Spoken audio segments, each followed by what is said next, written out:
Tommy was a small boy with a big dream: to climb the tallest oak in his backyard. He tried before, many times, tugging and straining, his small hands scraping against the rough bark. Each attempt ended in frustration, his little legs kicking the air as he tumbled back to the grass. "It's too hard," he sighed, his breath puffing out in little white clouds on the crisp autumn air. The oak towered above him, its branches stretching towards the sky like gnarled fingers. He looked up at the impossibly high branches, a mixture of longing and defeat in his eyes.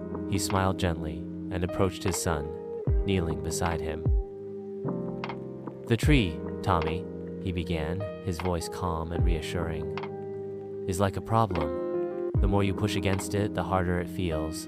You're trying to force your way up the trunk, which is the most difficult part." Tommy nodded slowly, his brow furrowed in thought. "What if, instead of fighting the tree, you went around it? Look closely, Tommy." He pointed to a low-hanging branch, almost hidden behind the thick trunk. Tommy's eyes widened. He hadn't noticed it before, his focus solely on the insurmountable task of scaling the trunk directly. He carefully approached the branch, testing its strength before placing a small hand on it. It held firm. With a newfound confidence, he pulled himself up, his body finding purchase on the sturdy limb.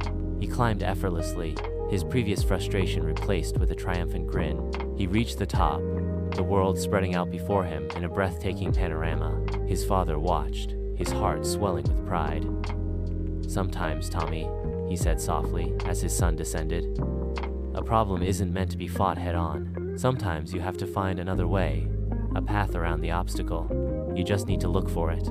Tommy, beaming from ear to ear, nodded, his eyes sparkling with understanding.